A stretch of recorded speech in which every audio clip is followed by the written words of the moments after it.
Another dream about him. You really don't remember. It's me. You know, Axel. Who are you? Donald! Goofy! Thank nominee. I wonder who that is. I guess you pretty much know what we're going to talk about now when you've seen this iconic piece of weaponry on the table. This is sort of like a little bit of a teaser because you showed Kingdom Hearts 3 last year. This year we're getting Kingdom Hearts 2.5 remix, the return to that game. It's almost 10 years old, isn't it? Yeah, that's right. Actually, it's 12 years. Yeah, since the original Kingdom Hearts 1. When we first came up with the idea for Kingdom Hearts 3, we wanted to bring back a lot of our older players and introduce new players to the Kingdom Hearts series. So that's why we made Kingdom Hearts 1.5 and 2.5 at this time. I also think that for us Western gamers, I know that the Kingdom Hearts series has continued with the handheld versions, but perhaps in the West we haven't picked those up quite as much as the Japanese audience. So this is your chance to sort of give us the full story in one go. Yeah, that's right. We really wanted to compile it on the PS3, everything on the PS3. So I guess, yeah, a lot of users in Europe and North America weren't able to play on the DS or the PSP. So we really wanted it all to come on the PS3. And to flesh it out, what games is it that's coming out in 2.5 apart from the obvious two? Okay, 2.5 there will be Kingdom Hearts Recoded, which will be a cinematic theater with a lot of new 3 hours worth of events.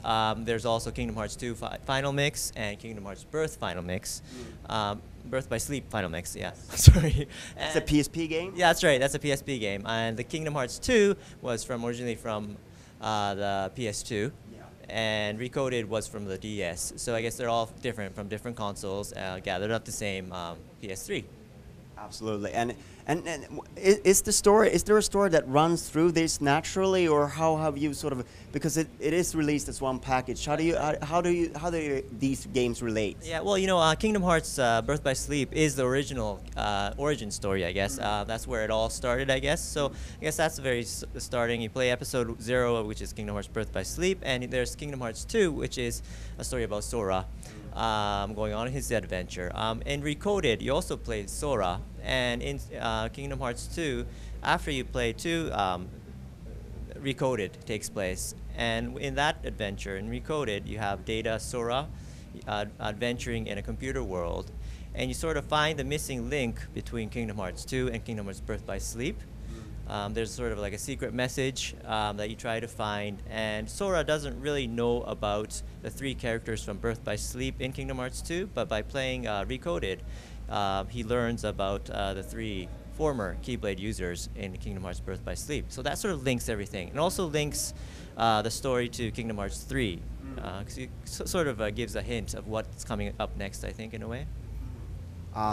That is interesting because of course we're all interested in what is coming up next. But I think it's interesting. You did 1.5 first, and now you did 2.5. So you're sort of putting all of this collection together, and you know, obviously the older fans, they're dying to see something new. But how do you sort of approach to making this accessible to new fans and making sure that you can introduce new players to the franchise? Well, you know, for Kingdom Hearts 2.5, the graphics, we made them really very gorgeous.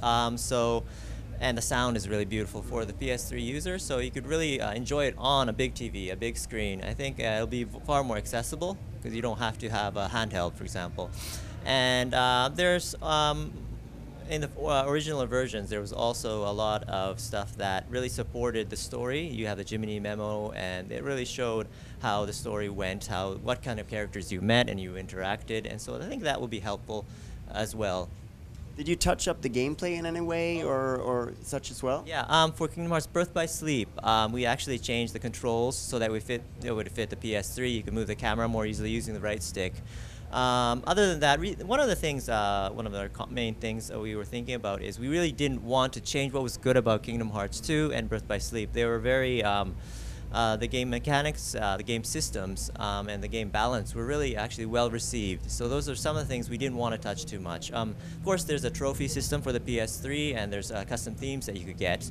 But other than that, we really concentrated on the graphics and on the sound to make them really look gorgeous. And I think it really, Kingdom Hearts 2, for example, was really gorgeous on the PS2, but when you play it on the PS3, you really realizes its full potential. From your personal perspective, out of all these settings, these scenes, these locations that you visit, do you have a favorite one from 2.5? For 2.5, I was originally on the Kingdom Hearts Birth by Sleep team, and I really like the Cinderella stage. You're a small mouse, and you get to travel and adventure, and you find Cinderella's dress materials. As sort of a mouse-sized character, and I think I really liked the three-dimensional vertical map. You get to really find things and search things, and I sort of like that sort of stage. You also have this ball of yarn you get ride, and you get to bump into characters, your enemies, and that's also fun as well. So since you mentioned that you're also working on Kingdom Hearts 3, but since Birth by Sleep, what did you work on in between? And is it nice to sort of revisit these games before embarking on the inevitable third? Yeah, definitely. I think as a dev creator, it really is important to learn anew, I guess, what was good and what fans really liked about Kingdom Hearts. And I think we will transport that knowledge to the Kingdom Hearts 3 development, which is moving simultaneously, especially for our younger guys that just haven't made that many Kingdom Hearts. It's important to know what the fan base wants, and so in a way I think that was really a good learning experience for them. I've also worked previously on Kingdom Hearts 3D. I also did Kingdom Hearts Chain of Memories, so those are some of the things I took part in as well.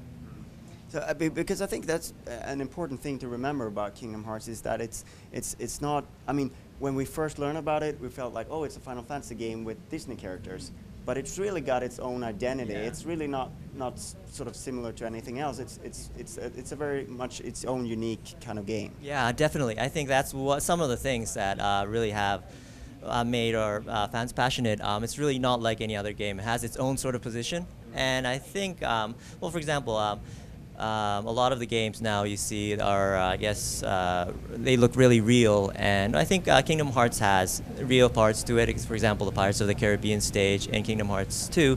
But there's, in general, though, it has, well, it looks sort of like this, I guess, you know, sort of like a Disney sort of touch to it, and that looks actually gorgeous at the same time. And so I think that is very special. And it's also very Square Enix-like, with a Square Enix story, deep and complex, but it also has a easily understandable, easily accessible Disney sort of stories we include in the Disney worlds. Obviously, it's been a few years since the last Kingdom Hearts. Disney's put out a lot of properties since. What kind of new properties from Disney do you think?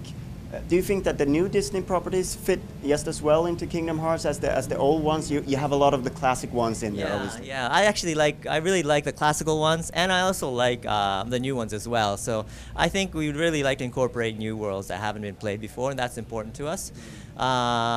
Personally, I watched Frozen with my daughter. I really like that. We haven't decided which worlds to put in Kingdom Hearts 3 yet, but I really, as a fan, I guess, a Disney fan, I really enjoyed Frozen. Yeah. And speaking of that, how's the development progressing with that? And we were all disappointed not to see it here at E3. But can you give us any hint on how's it going? Actually, Kingdom Hearts 3, the development is running really smoothly. We're doing a lot of experimentation, doing a lot of exciting things. This year, the reason we didn't have 3 was we wanted to really focus on 2.5 getting known to the players. So we wanted to do it right. Like I said before, when we were coming up with the idea for Kingdom Hearts 3, we really wanted to have a 1.5, 2.5 coming before So we let the users know, the players know what Kingdom Hearts was about.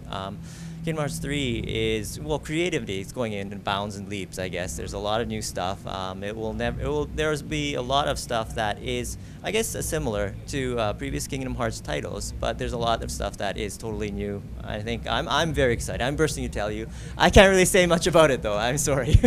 Oh, you can tell me. The camera isn't on. There's no one. The marketing team will tie me up and send me back to Japan if I say too much. So I can't really say much, but yeah, you know, I'm really excited. I'm having a lot of fun developing Kingdom Hearts 3 as well as Kingdom Hearts 2.5, and so yeah, we'd like to let our players know as soon as possible when we have maybe a good chance, a good opening. But right now, this year, we really want to focus on Kingdom Hearts 2.5. And but can you tell us a little bit how, because you teased that Kingdom Hearts 2.5 ties together with Kingdom Hearts 3. That's 3, how how's that transition? Can you reveal that, or are we spoiling something? You know, well, for our trailer, we showed you part of Kingdom Hearts 3. That was at the very end of the trailer. And that is the opening, actually, one of the opening scenes for Kingdom Hearts 3. And it talks about the Keyblade War, and yeah, and really, those two characters that were speaking, they were written by Nomura. It was a rough sketch, actually, and I think we voice recorded. And those, I think that is one of the key points of the Kingdom Hearts 3 story. So I guess I can't really say which characters they are, but I think a lot of our fans would understand if you hear the voices. Yeah, so that is a hint. You got a clue there. We can't wait to hear more about Kingdom Hearts 3, but obviously we're on your schedule with that. So thank you so much for talking to us about Kingdom Hearts, and nice to meet you. Yeah, nice meeting you too. Thank you very much for coming.